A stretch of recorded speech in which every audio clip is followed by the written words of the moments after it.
up, guys? It's your girl Monet back with another video, and today we are going to be talking about the second step after you send in your application for nursing and everything is done, the deadline is passed. What's next? So most universities or nursing schools have you go through an interview process. If they don't, you got lucky. For instance, UCF, I didn't apply there, but they look at your test scores, your GPA, and your prerequisite GPA. They don't do an interview for their accelerated program, but like I said, you do have to take a test in order to get into there, and I didn't take the test. I didn't want to. I'm not a good standardized test taker, so I just didn't feel like I needed to take it. But I recently did my interview with USF. FAMU is supposed to do an interview, but like I said in my last video, I don't know what's going on with their application process. But at this point, I really don't care. Next month is December. Thanksgiving is almost here, and it's taking them a little bit too long if school starts in January. So I went to Tampa for 2 days, and first they sent out an email saying that I got accepted past the first step, which was my grades were my GPA was good, my prerequisite GPA was great, and also I had turned in everything on time. So basically I did everything I was supposed to do. They sent out an email saying that I needed to register for a time for an interview. So my interview was on a Wednesday. The admissions advisor, she said that they were going to make decisions by that Friday. So after my interview, I don't want to get into too much detail about the interview. I just want to tell you guys to be prepared. They ask you like ethical questions such as clinical setting questions. They ask clinical scenarios, that's what I meant to say. And they ask you like not personal questions, but things that a regular interview would entail. I prepared myself, honestly. I looked online for the most recent interview questions that other nursing schools have asked.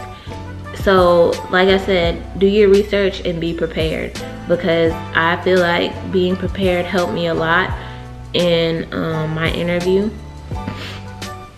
So when I walked out, I was like, if I didn't get a spot in the program, I don't know what I did wrong in my interview, because literally I felt like I answered every single question to the best that it could possibly have been for someone that, at the time I was 20, for someone that's 20 years old and doesn't really have much life experience.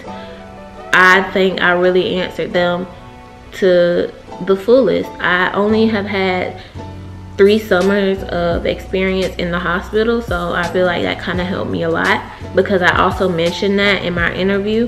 When they asked me, I'll just say one question, like they asked me what made me want to become a nurse, and I used that to the best of my ability. So if you do have experience, try and incorporate that in the questions that they ask you. I think they asked me about 5 questions, and each interviewee in an interview gets asked 5 different questions. So nobody gets asked the same questions in the same order. So I used my 3 semesters or 3 summers. I said semesters. Girl. My 3 summers of training at the hospital in my hometown. I used that to kind of boost me up. So after the interview, like I said, my interview was on Wednesday. They made the decision on Friday. I was actually at work that Friday because I had missed Monday and Tuesday.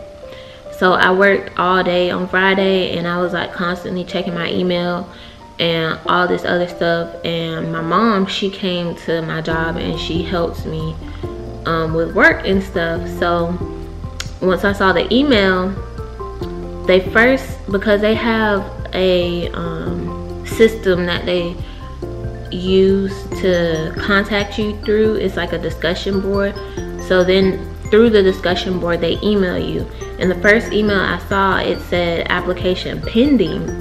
And I was like, okay, I'm not gonna read the email with all the details and stuff. I let my mom read that. So at that point, I kind of already got discouraged because I knew pending meant either waitlisted or I didn't get accepted. So my mom, she read the email, and it basically said that I had been waitlisted. They couldn't tell me what number I was, but they were going to let me know by December 20th or something like that, because that's basically like the cutoff date, and to let you know if we haven't contacted you by then we're no longer accepting, just apply next year. So at that point, I just broke down crying because I was like, I won't be able to go to school in January. I don't want to go to FAMU if they do accept me. Like, I'm gonna have to wait a whole nother year in order to go to school. And I really want to get my nursing degree because I really want to immediately start working in the labor and delivery unit. Like, since my second summer that I worked almost 4 years ago, I just want to be in the labor and delivery unit. Like, that's where I want to be. I feel like that's my calling. So for me to be waitlisted, I was like, this can't be real. Like, do you know how many people get waitlisted to get into a nursing school and don't get accepted? I just broke down, and my mom was like, maybe that's not where God wanted you to go. And I understand that, but at that point, like, I just heard God talk to me, and he told me, be patient, because I'm not a patient person, and I barely have patience. And I basically wanted to know right then and there what number I was. Like, I wanted to know everything, but they said that they couldn't tell me what number I was on the wait list. So I just heard God tell me, be patient. So I was patient. At that point, I texted my boyfriend. I was like, I didn't get in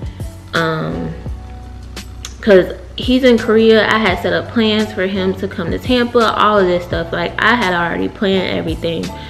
So I was like, I didn't get in. And he and my mom told me, okay, since you didn't get in there, now you have to take the test that you've been avoiding to get into somewhere else.